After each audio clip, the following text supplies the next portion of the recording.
রিমঝিম বর্ষার দিনে ময়ূরী মনের কোণে বাজে গো বীণা। Hi friends, welcome back to my channel. তোমরা সবাই কেমন আছে? নিশ্চয়ই ভালো আছি, আমিও ভালো আছি। আবার নতুন ঝকঝকে তকতকে ফ্রেশ ব্লগ নিয়ে তোমাদের সামনে হাজির হয়ে গেলাম। তবে আজকের ব্লগটা কিন্তু খুব ইন্টারেস্টিং হতে চলেছে, তো তোমরা দেখতে থাকো। আমাদের বাড়িতে কিন্তু গেস্ট আসবে, কে আসবে, কিসের জন্য আসবে, সমস্ত কিছু তোমাদের সঙ্গে শেয়ার করব। তো চলো তোমরা ব্লগটা কন্টিনিউ করো।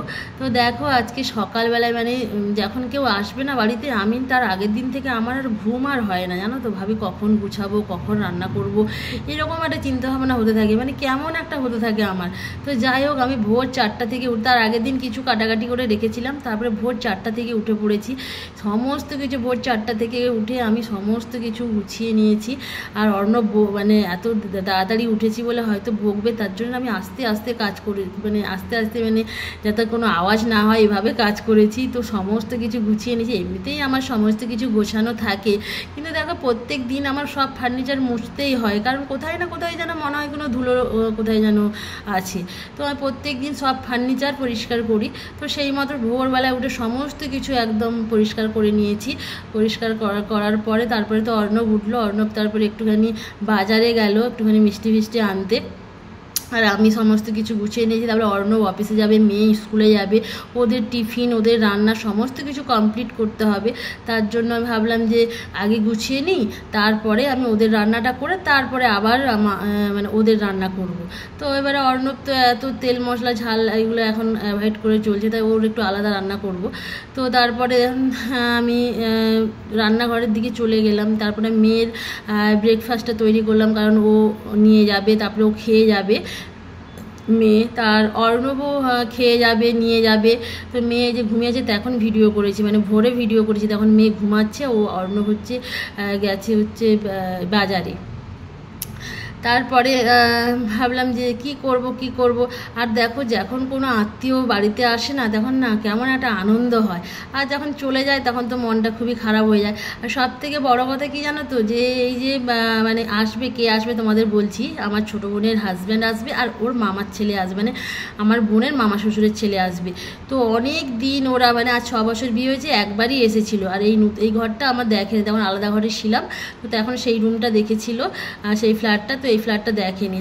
আর ও না একদম আসতেও চায় না, কারণ ওরা কলকাতাটা খুব একটা পছন্দ হয় না, কারণ গ্রামে থাকে তো, ওদের আবার ফ্রেশ অক্সিজেন ওরা পায়।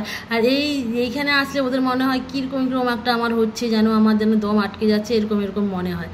তো দেখো যথারীতি এই যে তরকারি বসিয়ে দিয়েছি। অর্ণবের আলু আর সোয়াবিনের তরকারি করেছি, ওকে একটু সমস্ত কিছু সিদ্ধ করে মেখে দিয়েছি, বড়ি ভাজা করে দিয়েছি, ওর খাওয়া কমপ্লিট হয়ে গেছে। তারপরে দেখো আমি আলু আর ফুলকপি আর পটল দিয়ে একটা নিরামিষ তরকারি করছি। ওই আদা জিরা, একটুখানি পোস্ত বাটা, আর একটুখানি কাজু বাটা দিয়ে, আর লাস্টের দিকে একটু ঘি দিলাম।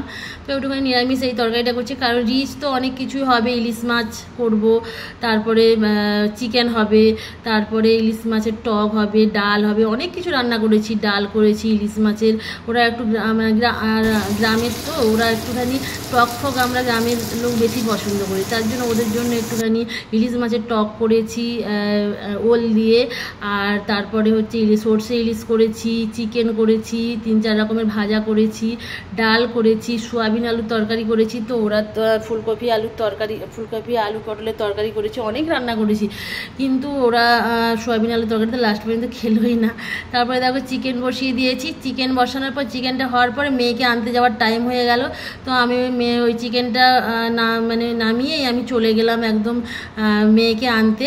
তো ভাবলাম যে মেয়েকে এনেই ওকে খাইয়ে দেবো, কারণ ওরা যদি চলে আসে ও কিন্তু আর খাবে না, কারণ ও তো সবসময় সবাইকে পায় না। আমাদের বাড়িতে আর কে আত্মীয় আসে, তার জন্য ও যদি এসে যায়, ওর মেসো যদি এসে যায়, তো ও আনন্দে আর খাবেই না। তার জন্য ওরা আসার আগেই আমি দেখো ভাত মেখে ওকে চিকেন দিয়ে খাইয়ে দিচ্ছি। আর এত দুষ্টু করে কি বলবো, মানে খাওয়াতে খাওয়াতে না 1-1.5 ঘন্টা, সব প্রত্যেকটা দিন 1-1.5 ঘন্টা করে প্রত্যেকটা খাওয়াতে লাগে, কত কষ্ট হয় বলো তো। তো যাই হোক, ওকে তো মানে খাওয়ানো হচ্ছে, আর দেখো ছুটে ছুটে পালিয়ে যাচ্ছে। ওইদিকে ফোনও দিয়েছি যে যদি একটুখানি বসে খায়, আজকে তাড়া আছে, কিন্তু ও শুনছে না। মানে খাওয়াতে খাওয়াতে আমি কি করবো, বসে বসে ভাবছি এখনও ফ্রাইড রাইস বাকি আছে। আমি ফ্রাইড রাইসটা ভাবলাম যে লাস্টে করবো, সমস্ত রান্না হয়ে গেছে, ফ্রাইড রাইসটা বাকি আছে, ফ্রাইড রাইসটা গরম গরম করবো বলে।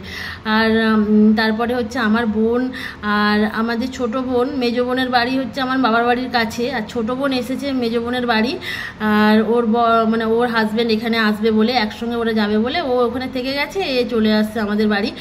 আর আমার মাও আজকে মেজো বোনের বাড়ি আসার কথা। তো ওরা ফোন করে বলছে যে দিদি ওদেরকে যা যা খেতে দিবি সমস্ত কিছু কিন্তু আমাদের জন্য পাঠাবি কিন্তু। আর দেখো সত্যিকারের কি কথা জানো তো, বোন যদি কিছু বলে, আমি তো বড় দিদি, আর বোন যখন কিছু বলে না, আমি যদি না দিই না, আমার মনটা খুবই খারাপ লাগে। আর আমি যতটা সম্ভব মানে যেটা চাই আমি দেওয়ার চেষ্টা করি বড় দিদি হয়ে, কারণ আমার তো একটা দায়িত্ব আছে, সেই দায়িত্বটা পালন করার চেষ্টা করি যতটা পারি। তো যাই হোক, তারপরে দেখো এই যে আমাদের গেস্ট চলে আসছে, আসছে। তো তারপরে আমি ভাবলাম উঠে যাচ্ছে, আমি বলে একটু ওই উপর থেকেই ভিডিও করছিলাম। তারপরে দেখো ওরা আসলো, এসে মানে ফ্রেশ ট্রেশ হয়ে ওদেরকে একটু ওদেরকে একটু মিষ্টি দিলাম। তো ওরা সেই সব খাওয়া দাওয়া করে স্নান টান করে তারপরে ওরা খেতে বসেছিল। তো এই দেখো পুরো ফ্রাইড রাইস কমপ্লিট হয়ে গেছে, 1 হাঁড়ি ফ্রাইড রাইস করেছি, মাদের জন্য পাঠাবো, বোনদের জন্য পাঠাবো বলে এই যে সমস্ত কিছু রান্না নিয়ে চলে এসেছি। ওরা বললো আমরা নিচেই খাবো, চলো একসঙ্গে বসে খাবো, ঠিক আছে।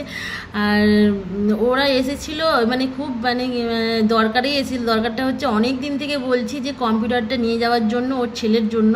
তো কম্পিউটারটা আনতেই এসেছিল, কারণ সেই আমফান থেকে কম্পিউটারটা বন্ধ হয়ে পড়ে আছে, আর ইলেকট্রনিক্সের জিনিস তো বন্ধ হয়ে থাকলেই খারাপ হয়ে যায়। তাই বলছিলাম যে আমাদের 2টো ল্যাপটপ আছে, তাই আমাদের দরকার নেই, তাই বলছিলাম যে কম্পিউটারটা নিয়ে যাওয়ার জন্য। তাই এসেছে কম্পিউটারটা নিয়ে যাওয়ার জন্য, যে ওর ছেলে আছে বেকার কেন কিনবে, এটাই ওর ছেলে চালাতে পারবে। তারপরে দেখো এদেরকে খেতে দিয়ে দিয়েছি, আর এরা কিচ্ছু খাচ্ছে না, কারণ ওরা এত জার্নিং করে আসছে, ওদের আর ভালো লাগছে না, বলছে ওর আমার আর খেতে ইচ্ছে করছে না। তো দেখো কিছু রান্না করার পর যখন মানে কেউ খায় না, খুব আনন্দ লাগে, যখন খায় না তখন মনটা খারাপ হয়ে যায়। তো আমি সমস্ত কিছু মানে কৌটে গুছিয়ে সমস্ত কিছু পাঠিয়ে দিয়েছি, কিন্তু লাস্টে একটা আমার খুব খারাপ লাগছে, যেটা হচ্ছে আমি ইলিশ মাছ মাদেরকে দিইনি, মা বোনদেরকে আমি ভাবলাম যে কাঁচা ইলিশ দিয়ে দেবো, ওরা রান্না করে খাবে। তারপরে না আমি ভুলেই গেছি, এত কষ্ট পাচ্ছিলাম কি বলবো, প্রচণ্ড কষ্ট পাচ্ছিলাম। তারপরে ওরা চলে যাওয়ার পরে দেখো আমি ভিডিও করতে আরম্ভ করেছি। তারপরে যে ভিডিও আমার একদমই ছিল না বিকেলবেলায়, ওই দূরে ডাকে রাত জাগা পাখি বলে সুরে সুরে আজ আসবে পাখি, এই গানটায় নাচ করছি। আর আমার ভিডিও ছিল না বলে তার জন্য একটু ভিডিও করে নিলাম, তারপর একটা ট্রেন্ডিং ভিডিও করলাম। তো যাই হোক ভিডিও করলাম। তো তোমাদের যদি ভালো লাগে লাইক কমেন্ট শেয়ার ও সাবস্ক্রাইব করে দিও, পাশে থাকা বেল আইকনে ক্লিক করে দিও। আবার তোমাদের সঙ্গে অন্য কোনো ব্লগে তোমাদের সঙ্গে দেখা হবে। তো চলো টাটা বাই বাই, ভালো থেকো, সুস্থ থেকো, সাবধানে থেকো।